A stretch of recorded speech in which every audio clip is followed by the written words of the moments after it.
Good afternoon, it's Sunshine Reports, and my name is Odunayo Sawyer. Ondo State is set to join the rest of Nigeria in commemorating the country's 65th independence anniversary on October 1, 2025. The state government, in a circular, has issued a series of activities intended to mark the historic occasion, inviting officials from all arms of government and agencies to participate fully in major anniversary events. According to the circular by Permanent Secretary of the Political and Economic Affairs Department, the week-long celebration will begin with prayers and gratitude for the nation's progress, with a Jumat prayer at Akure Central Mosque on Friday, September 26, 2025 by 1 p.m. On Sunday, September 28, 2025 at 10 a.m., leaders and members of the public will gather at the Chapel of the Annunciation, Rufus Giwa Polytechnic Obo, for a Thanksgiving service, while the highlight of the celebration will be the Independence Day Parade, set for Wednesday, October 1, 2025, at Gani Fawahimi Arcade, Igbatoro Road, Akure, beginning at 10 a.m. The circular urged all principal government officers, commissions, boards, and agencies, as well as members of the House of Assembly, judicial officers, and heads of local government to attend these events. And the government of Ondo State has developed a policy framework to harness the potentials of its blue economy. Governor Lucky Aiyedatiwa gave the indication at the 2025 Ondo State Environmental Protection Agency Summit in Akure, where he expressed commitment to exploring the state's aquatic wealth for sustainable development. Government House correspondent Wahab Bankole has details. The 2025 Ondo State Environmental Protection Agency Summit, held at the International Culture and Events Center, the Dome in Akure, brought together stakeholders from all sectors of the economy. The summit, themed Harnessing Blue Economy for Sustainable Development in Ondo State, aims to further chart a way to harness the potentials for sustainable growth. The Commissioner for Environment, Tob Loko, said the state is blessed with abundant aquatic and marine resources, featuring an approximately 75-kilometer Atlantic coastline and extensive waterways, hence the importance of exploring and discussing the opportunities that natural assets offer. The realization of these opportunities requires more than just vision.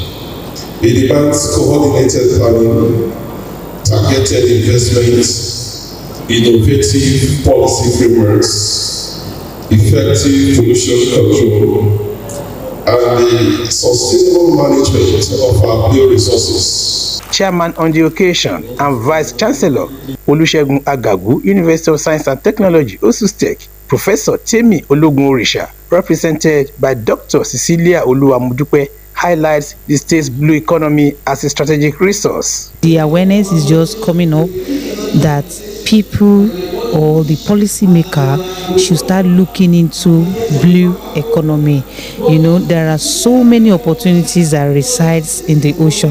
It does not become a burden, many years down the line, in which the economic opportunity is taken care of, but this is not sustainable for instance, for the host community and for the future generation. In their goodwill messages, Chairman, Nigerian Environmental Society, Ondo State Chapter, Bola Akinyomi, and State Coordinator, Community Action Against Plastic Waste, Ahmed Tiamiyu, says the industry faces numerous challenges and called for proper management of the blue economy.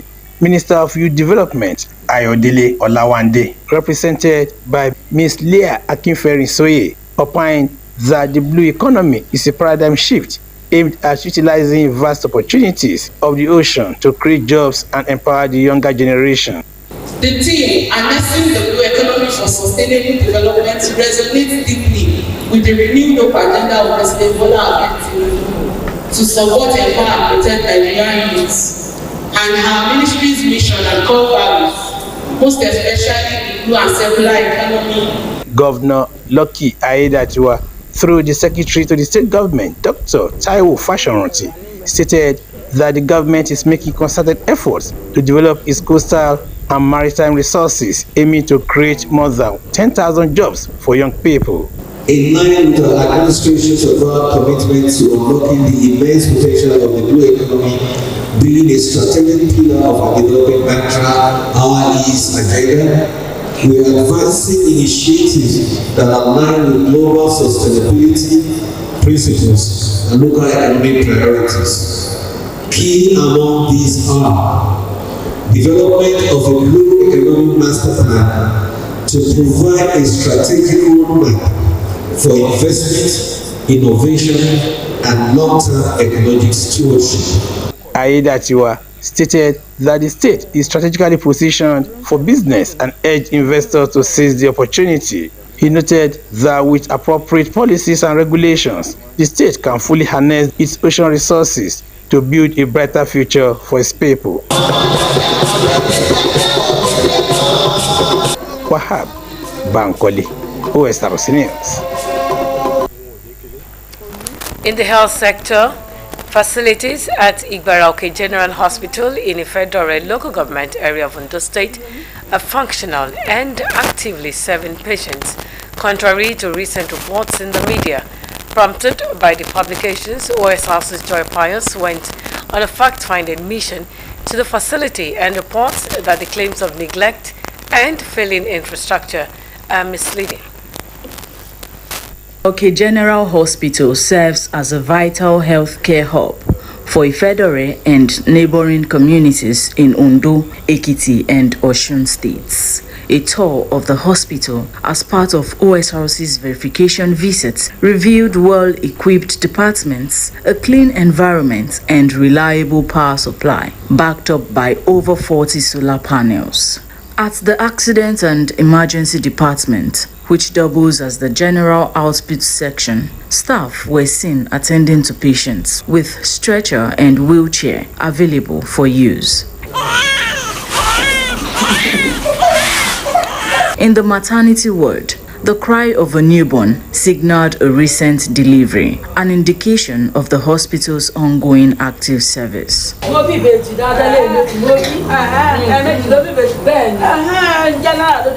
Patients commended the quality of healthcare and commitment of the hospital staff. Hospital Igbarauke dagun. Wọ́n máa ń tètè attend this watabawa. Àwọn nọ́ọ̀sì ò fi iṣẹ́ wọn ṣeré rárá. Kò sígbà kankan tá a wá tí ò sí dọ́tà àbí tí ò sí oògùn. Mo ti máa wá bí dáadáa. Mo ní pé hospital wọn bí a ṣe ń tọ́jú wa dáa. Oògùn wọn bára láàmú. Ọmọ ká bá ti ṣe bàkan màá ní ẹ̀sùn níbẹ̀. Ìyẹn lè ìjọba ló lé hospital. Yẹ́n ṣe pé ìjọba ẹ̀sẹ̀ ṣe hospital tí yẹn lè máa bẹ̀rù kó máa doubt. Àwọn dókítà tó lè wá bẹ̀ wọ́n ṣe dáadáa. Head of Nursing Services, Modupe Olufumilayo, debunked the reports of dysfunction, explaining that trained professionals are on ground and government supports complemented by community efforts keep the facility running effectively. We have more than enough staff and they are all licensed to practice in their various fields.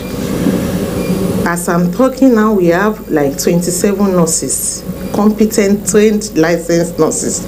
We have 7 doctors in the facilities and they are working. The government employed every one of them. And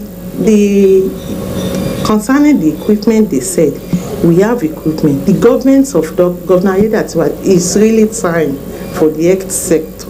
We are not lacking in every area. As you are entering the facility, I believe you can see our ambulance there. It's working 24 hours. If you get to the ward now, we have our patients there. 2 of them delivered over the night. ANC is in good order. Our laboratory is in good order. We are not lacking anything. We are not lacking personnel and we are not lacking equipment. The light is serving us. We have 3 sources of light here. We have one inverter for the admin that is serving the admin. We have one at the general ward that is serving the whole hospital. We have our standby. This is our generator room there. We have light too. In case, and we even did some inverter into the walls in case this one went off because maybe there's no much favorable weather for the charging. So we switched to the one we have in the ward, and at times we do use generator. We have everything. At the pharmacy, department head Esther Otonla confirmed that drugs are procured monthly and are available for patients, dismissing the claims of shortages. This month alone, we have bought a drug of 1 million plus. Last month, the same thing, 1,300,000 plus. So that's why I used to buy the drug every month from Ondo State, Odisima. This is our sales for every month. Like the month of August, we sold drug of 1,620,850 for the month of August alone. And in July, we sold 2,030,300. In June, we sold a total drug of 2,488,950. Even in this month of September, we make sales every day. So there's no time we don't have drugs. While the hospital management and patients have urged the public to disregard misleading media reports, they also urged the need for a facelift at the hospital entrance and the replacement of an old delivery van. In a statement, Commissioner for Health, Banji Ajaka, affirmed the hospital's effective operations, admitting that, like many public health facilities nationwide, improvements are ongoing through reforms and partnerships to better serve residents.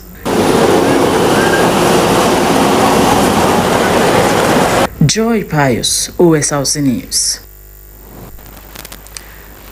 And to reduce malaria cases, Ondo State government has commenced distribution of over 3.6 million insecticide-treated mosquito nets to households across the state. But concerns are growing that some of the free nets are being sold illegally, Osrc's Blessing Obey reports. Malaria remains one of the world's most pressing public health threats, a leading cause of sickness and death in Africa. Nigeria carries the heaviest burden globally, accounting for 27% of malaria cases and 37% of deaths. Children under 5 and pregnant women are the most vulnerable. To tackle this, the Ondo State government, in partnership with the National Malaria Elimination Program and Malaria Consortium, launched a mass distribution of insecticide-treated nets across the 18 local government areas of the state.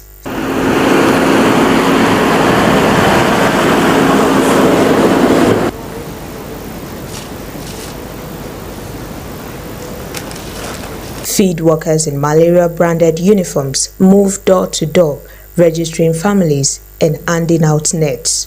The campaign manager for the distribution in Ondo State, Abiodun Ojo, says progress has been steady, stressing that insecticide-treated nets remain one of the most effective tools for preventing malaria. For distribution, we have a training of the various campaign personnel, which help in distributing this net across all the 2 or 3 wards in the state. And after the training, there was also another level of training for the people at the LGA level, because we want this net to reach also the grassroots. So basically, it's 8-day distribution to cover 1.2 million households with 3.6 million nets. When you connect the nets, you have to hear it for 24 hours under the shade. After hearing it for 24 hours, then you now bring it to your bed space, hang it to your bed space. You put it in the 4 cardinal points of your bed, and when you want to sleep under it, you ensure that you tuck it in. The usage of the mosquito nets, aside from the prevention of malaria, which claims so many lives globally, especially for pregnant women and children, you understand? So it will also reduce the transmission of that infection, of this disease entity. Residents welcome the exercise, calling it a crucial step in protecting households against malaria. Thanks so much to the government. We really appreciate for the gift because it's free. So because we want to go and buy it now, it's almost 4,000 or 5,000 that they are selling it, but they give us free of charge that we should be using it. However, reports suggest that some of the free nets are being sold illegally. Malaria Consortium's Demand Creation Advisor, Dr. Olubumi Ojelade, explains that some households inflate their family size to collect extra nets, which they later sell. It's unfortunate that this is happening. We want people at home to understand that, number one, insecticide-treated nets, ITNs, are meant to prevent us from getting malaria. And that malaria is still a serious matter in Nigeria and serious matter in Ondo State. If you bring 10 people together in Ondo State, you have at least 3 of them having malaria. And not everybody is seeking the right treatment for malaria. If you know this is important, you won't collect something that will prevent you from disease, and then the next thing is that you're going to trying to sell it. And then we also see people using them to cover gardens. Gardens are not infected by malaria. So there is no reason why we should cover our gardens with nets. So what we have been doing is continuous engagement with the community members, like just like what we are doing now. Please, people at home, have this understanding. The net is meant to prevent you from malaria. Don't sell and don't buy. The nets have been given out free of charge to every household in Ondo State. Authorities are warning that the nets are not for sale, urging residents to put them to proper use in safeguarding lives. The campaign comes at a critical time as health experts warn of a possible resurgence of malaria driven by climate change and rising insecticide resistance. Blessing Obe, Osrc News. Still in Ondo State, the government has reaffirmed its commitment to policies that promote inclusivity, accessibility, and equal rights for the deaf community. This assurance came at the opening of the 2025 International Day of Sign Language and the second Deaf Awareness Week celebration, organized by Ondo State Association of the Deaf, Odisad in Akure. Osrc's Adewumi Taiwo reports that this year's theme is No Human Rights Without Sign Language Rights. Founded in 1992, Odisad has grown to over 3,242 members across the state, advocating policies that address the needs of the deaf community and strengthen social inclusion. The celebration stressed the importance of sign language as a human right and a bridge to close the communication gap between the deaf and hearing populations. Chairperson of Odisad, Patricia Akinyemi, called on the state government to scale up policy interventions for the deaf community, while commending the recent recruitment of some of their members into the Teaching Service Commission. Automatic employment should be given to deaf members of our association into senior and junior positions in the state civil service. 2.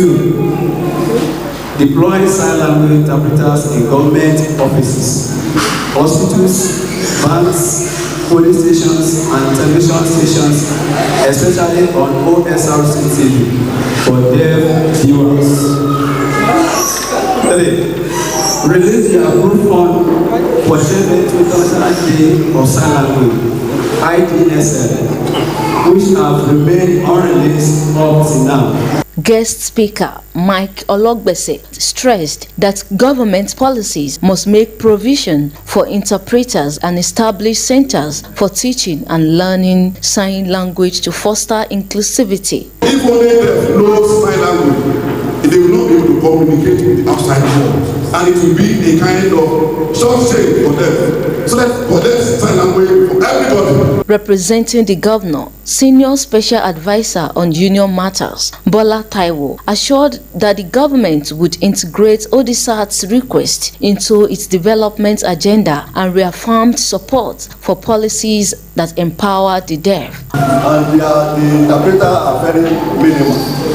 They are very minimal. We need to encourage the government to bring more, to train more interpreters.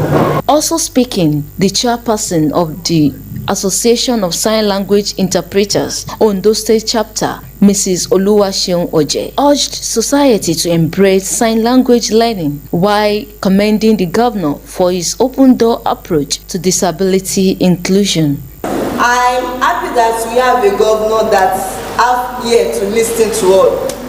He's a caring man. So I want to beg you, on behalf of the deaf people on those states, please, they should make opportunity of work or support to those that need it. The event showcased the vibrancy of deaf culture and reaffirmed sign language as a fundamental right central to achieving inclusive governance and social equality.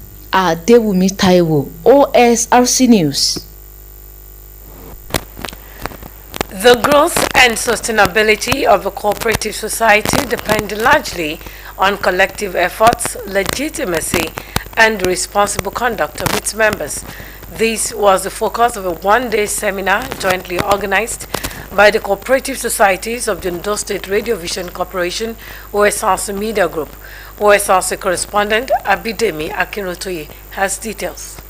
Members of cooperative societies within the fold of Osrc Media Group at a one-day seminar held in the corporation's premises. The coordinator of the event, Babatunde Olukayode, explained that the seminar was designed to equip participants with a deeper understanding of cooperative development, financial empowerment, members' rights, and the guiding principles of cooperative societies. This seminar is significant.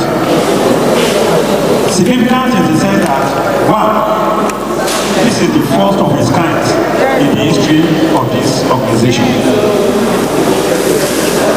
Then, it will also foster unity among our members and ensure better understanding of the operation of our society. Director General of Osrc, Kenneth Odushola Stevenson, who was represented by his technical advisor, Collins Olagundoye, commended the initiative, noting that it would rather strengthen cooperative development within the corporation. Distinguished members of this cooperative society in the Osrc Media Group.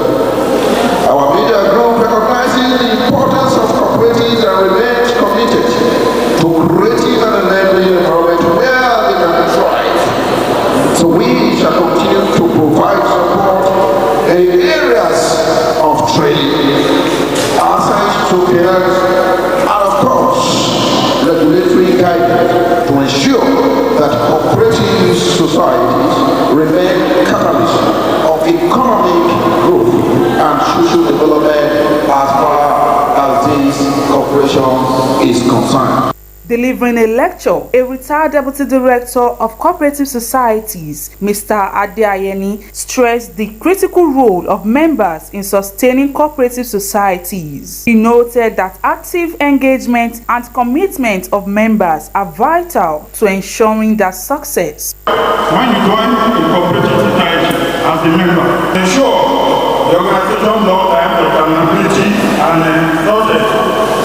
God, when we are contributing our quota in all areas, in the area of contribution of your shares and savings in the society, area of attending the meeting properly, area of participating in all events of the society, that means you are playing your role as a member.